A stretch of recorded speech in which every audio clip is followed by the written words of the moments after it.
네, 이번 시간에는 빚 3천만 원의 율로 생활을 청산하고 해외 주식 투자로 경제적 자유를 이루게 된 한주주님 모시고 이야기 나눠보도록 하겠습니다. 네, 작가님 안녕하세요. 안녕하세요. 네, 네, 반갑습니다. 한주주입니다. 저희 채널에는 처음이니까 저희 채널 구독자분들에게 간단히 인사 한번 부탁드릴게요. 저는 지난 10년 동안 좀 다양한 투자의 경험을 거쳐왔고요. 그리고 그 경험이 너무 소중해서 제가 월급쟁이의 첫 돈 공부라는 책을 쓰게 됐습니다. 투자의 다양한 철학들을 좀 녹여서 이 채널에서 구독자분들과 함께 공유를 해보고 싶어서 이렇게 출연을 하게 되었습니다. 그러면 저희가 본격적으로 시작하기 앞서서 간단하게 몸풀기로 저희가 밸런스 게임을 준비해봤거든요. 아, 그런 게 있었나요?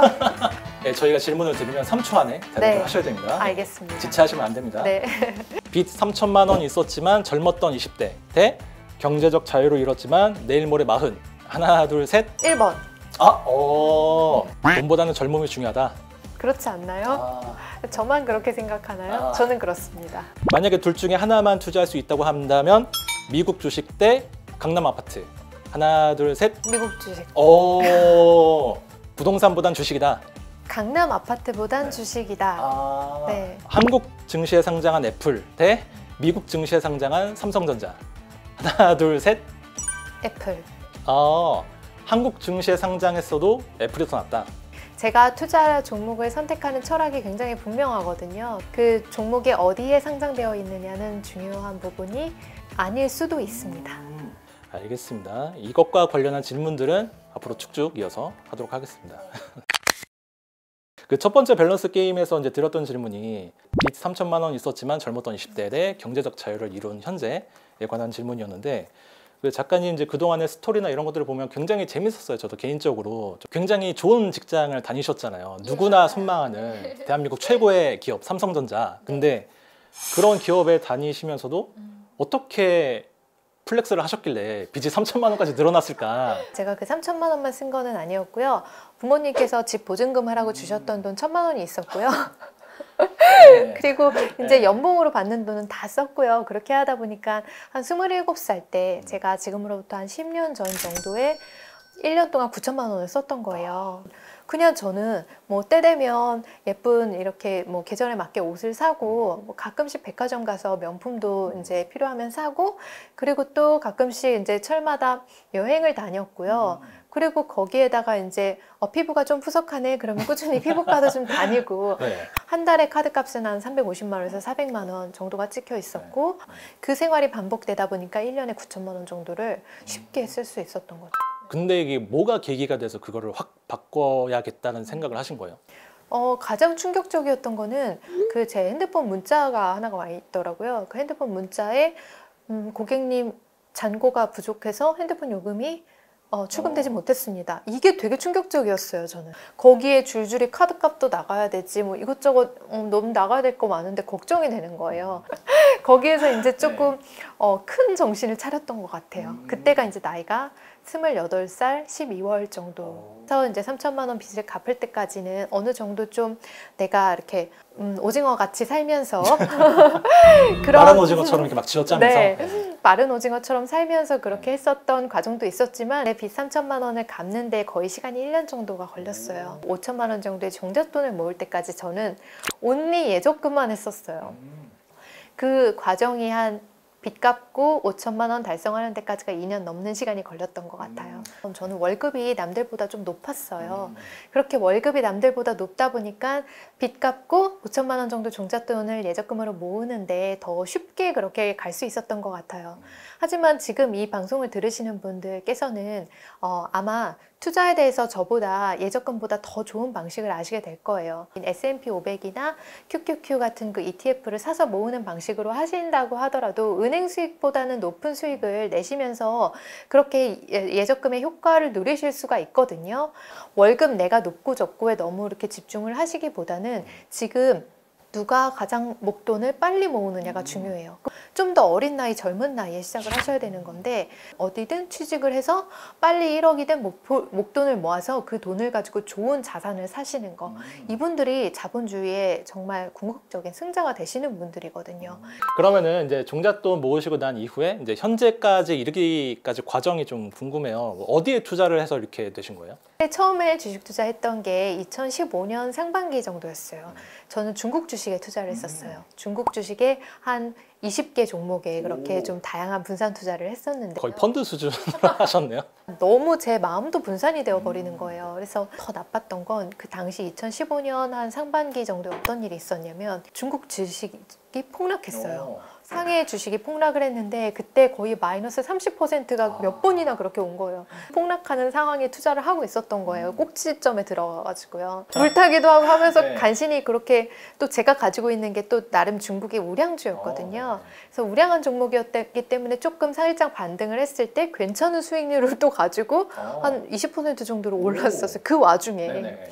이 방법은 내가 장기적으로 할 수 있는 방법은 아니다라고 생각을 했고 초우량주 집중 투자를 가자라고 해서 제가 갈아탄 곳이 바로 텐센트였습니다. 2015년 후반부터 그렇게 투자를 하면서 계속 주식을 이제 사서 모으는 식으로 했었거든요. 그리고 이제 텐센트 주식으로 5천만 원이 1억이 되고 1억이 2억이 되는 게 굉장히 투자의 순풍을 타면서 그냥 저도 모르는 사이에 그렇게 불어나게 됐어요. 그런 식으로 계속하면서 2억 정도가 막 이렇게 되었을 때 또 한 가지 일이 있었어요. 2016년 말 정도에 트럼프가 대통령이 되는 사건이 있어요. 미국과 중국의 그 갈등이 굉장히 심화되는 상황이었고 미국에서는 자국 중심주의로 가고 있는 상황이었는데 아무래도 난 중국보다는 미국 쪽으로 투자를 하는 게 장기적으로 내 마음이 좀 더 안정적이겠다라고 하는 그런 직감이 들더라고요. 이제 저는 텐센트 주식을 2016년 말에서 2017년 초 정도에 다 정리를 하고 미국의 가장 우량해 보이는 주식에 몰빵해서 또 투자를 시작했습니다. 그게 아마존. 주식? 아마존? 네. 네. 혹시 실례가 안 된다면 지금 금융자산이 어느 정도 되는지 여쭤봐도 되나요? 그래서 제가 이제 오늘자로 제 금융자산을 말씀을 드리자면 제 금융자산은 6억이에요. 전 지금은 결혼을 했거든요. 남편 자산은 저는 별도예요. 남편 자산을 제가 관리하지 않고 그리고 또 이제 실거주 집은 그냥 같이 있는 거니까 그것도 이제 저는 제 재산으로 생각하지는 않고 그래서 단순히 딱 제 금융자산으로만 항상 말씀을 드리고 그거는 이제 지금 수준에서는 6억 정도로 주식으로 이렇게 운용을 하고 있습니다. 지금 보유 종목이 뭔지 여쭤봐도 되나요? 가장 많은 종목은 1위 애플, 2위 아마존, 3위 테슬라 이렇게까지고요. 해외 주식도 어쨌든 우량주 위주로만 한다는 거잖아요. 네, 저는 제 주식 투자의 원칙을 제가 말씀을 드릴게요. 첫 번째 주식 종목을 선택할 때 저는 세계 시가총액 톱 5? 많게는 톱 10까지 생각할 때도 있는데 톱 5 정도 내에서 제가 선택을 해요. 그리고 그 톱 5 종목 중에서 내가 이거를 좀 더 마음 편하게 안정적으로 장기적으로 보유할 수 있겠다라고 하는 그런 결심이 서는 기업들 한두 개 좀 더 자본이 늘어나면서부터는 이렇게 3개 정도까지 그렇게 종목을 보유를 하게 됐어요. 그리고 두 번째 제 원칙은 뭐냐면 저는 비투를 하잖아요. 빚내서 주식 투자를 하는 게 반드시 나쁩니다. 이렇게 말씀드리는 건 아니고요. 그냥 저는 제 가치관에서 잘 맞지 않는 부분이고 제 마음 편하지 않은 부분이고 해서 저는 빚내서 주식 투자는 하지 않고 있습니다. 세 번째 원칙은 뭐냐면 그거는 이제 좀 최근에 생기게 된 원칙인데 제가 금융자산의 20% 정도를 현금, 즉 달러로 보유를 해야겠다. 그 원칙에 따라서 올해는 좀 주식을 매도를 하게 될 것 같아요. 눈물을 머금고. 굳이 판다고 하시면은 어떤 거 셋 중에? 그게 참 힘들어요. 다 너무 예쁜 아가들이어가지고. 그러니까 애플, 아마존, 테슬라가 탑3인 거잖아요. 네. 근데 애플은 파는 것 아니다라고 저기 워런 버핏 그분이 말씀을 하시고 또 테슬라는 내가 팔면 오른다 이런 그렇죠. 이야기를 하고요. 네. 법칙처럼. 그 아마존은 은근히 계속 꾸준히 그래도 차분하게 잘 나가는 주식이거든요. 그게 또 되게 오래 가지고 있어서 이 마음의 심리적인 그 믿음과 안정감 저한테 그런 느낌을 주는 주식이기도 해요. 그래서 또 블로그에 글 쓰신 거 보니까 주식 투자에서 성공하려면 너무 부지런하면 안 된다. 근데 어떤 의미인 거예요? 주식 투자 부지런하게 하시는 분들 있잖아요.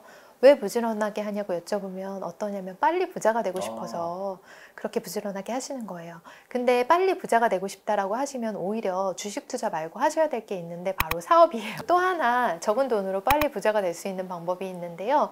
바로 부동산 경매예요. 네, 싸고 좋은 건 없어요, 세상에. 싸고, 진리죠. 싸고 나쁜 것만 있거든요. 싸고 나쁜 걸 사셔서 그 나쁜 이유를 해결을 하시는 거예요. 그 권리 문제를 해결하시면 되고, 그 집 지저분한 거 예쁘게 손품 팔아서 만드시면 되고요. 그 세입자 잘 명도해서 내보내셔야 되고, 그걸 계속 반복하시는 건데, 이런 걸 하시려면 반드시 부지런하셔야 되고, 하루에 4시간 정도를 주무셔야 돼요.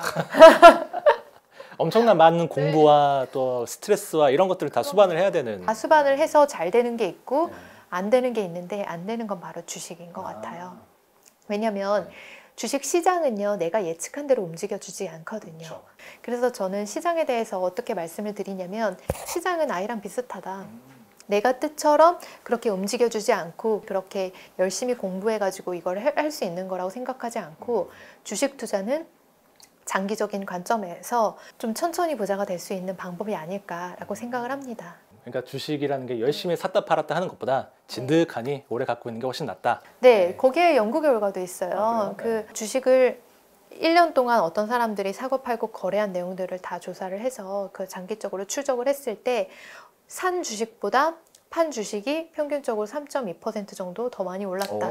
그 내가 팔면 오른다는 거를 증명하는 거죠. 내가 팔면 오른다라는 거를 논문이 증명을 해주고 있는 거예요. 근데 외면하기 어려운 사실이거든요. 그래서 처음 주식을 사실 때 내가 정말 장기적으로 좋은 마음을 가지고 마음 편하게 보유할 수 있는 주식 신중하게 고르시되, 거래하는 거는 좀 더 이렇게 마음의 여유를 가지고 그렇게 부지런하게 대응하지 않았으면 좋겠다라고 하는 말씀 드리고 싶습니다.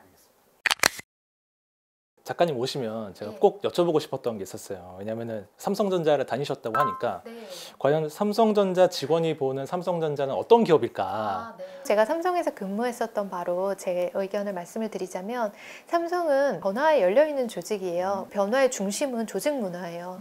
조직 문화에 굉장히 많은 애를 써요. 저는 삼성전자에서 10년을 근무를 했기 때문에 그 10년 동안의 조직 문화의 변화의 과정을 다 지켜봤거든요.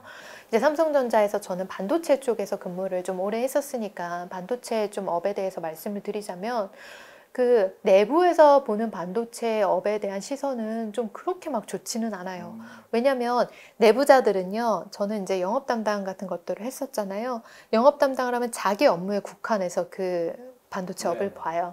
그러다 보니까 또 저거 하면은 좀 저런 문제가 있을 텐데 라고 하는 그런 색안경을 끼고 보는 거예요. 그럼 뭐 예를 들어 요즘에 호재라고 나오는 것들이 어떤 것들이 있냐면요, 반도체 텍사스에 뭐 신규 공장을 설립한다. 그쵸. 이 뉴스를 보자마자 아이고 저것도 이제 맨 땅에 삽질을 하면서 직원들은 그렇게 생각할 수 있다는 거죠? 셋업하는데 네. 엄청 이것저것 뭐 다 안 되고 아이고 힘들겠네 이렇게 생각을 하고요. 새로운 신규 공정이 나와서 이제 새로운 기대감에 부풀고 있다. 뭐 이런 식으로 기사가 나오면 아유 저거 공정 수율도 안 나오는데 수익성도 안 내는 거 가지고 뭐 하는 건가. 그리고 또 이제 외부에 나와서 보니까 그게 다 진짜 좋은 뉴스들인 거예요. 그런 것들이 쌓이고 쌓여가지고 이제 장기적으로 3년 후, 4년 후, 5년 후 삼성전자의 그 가치를 결정을 하거든요. 공급이 굉장히 좀 제한이 되어 있어요. 그건 메모리도 마찬가지고 파운드리도 마찬가지고 그 전체 파이가 늘어나고 있기 때문에 매출은 점점 늘어나고 있는 거예요. 그러니까 굉장히 이게 되게 긍정적인 관점에서 해석할 수 있는 건데 내부자들은 이거 잘 못 봐요. 삼성이 그걸 이제 한번 크게 치고 올라오려면요, 반도체 파운드리가 TSMC를 이겨야 되거든요. 그거 하면 아마 크게 한번 치고 올라올 거예요. 12대로. 지금 작가님처럼 그 조기에 경제적 자유를 이루고 싶은 많은 사람들이 계시잖아요. 근데 이분들에게 조언 한마디 해주신다면? 저는 어떻게 살고 싶은 목표가 있었냐면요, 우아하고 품격 있고 좀 행복하게 살고 싶었어요. 호캉스를 즐기면서 우아한 식사를 하면서, 그리고 좀 여행도 자주 다니면서 하면서, 그렇게 살면 나는 우아하고 품격 있고 행복한 사람이 될 수 있을 거야 라고 하는 그런 강력한 믿음이 있었어요. 그래서 실제로 그걸 해봤어요. 실제로 했더니 저는 거지가 됐어요. 그래서 이제 믿음을 바꿨어요. 내가 돈을 열심히 모으고 이 모은 다음에 투자를 하고 일단 32살 2억의 목표를 세우자. 그러면 이걸 달성하면 조금 더 나아지겠지. 달성했어요. 변화는 없었어요. 나는 여전히 나였어요. 35, 5억의 목표를 세웠어요. 또 달성을 했어요. 하지만 여전히 저는 그대로 저더라고요. 근데 저는 가장 중요한 걸 인정하지 않았던 것 같아요. 그냥 우아하고 품격 있고 행복한 그 삶은요, 삶의 태도잖아요. 그럼 그 삶의 태도는 지금 바로 그냥 내가 선택할 수 있는 건데, 그거를 어떻게 돈에 계속 의지를 하고 있었던 것 같아요. 그래서 저는 지금 이 순간 최선을 다하고 행복하고 즐겁게 사는데 더 집중을 해요. 그리고 그렇게 한 걸음씩 나아가다 보면 어느덧 그 목표가 이루어져 있을 거라는 그런 새로운 믿음이 생겼어요. 나한테 주어진 일 정말 진심을 다해서 하고 하다 보면 그 목표는 내가 집착하지 않더라도 그냥 시간이 지나면 이루어져 있을 거다. 그런 이제 믿음이 생긴 거죠. 네, 지금까지 해외 주식 투자로 경제적 자유를 이룬 한주주 작가님 모시고 좋은 말씀 많이 들었는데요. 영상 재밌게 보셨다면 구독과 좋아요도 부탁드릴게요. 감사합니다. 감사합니다.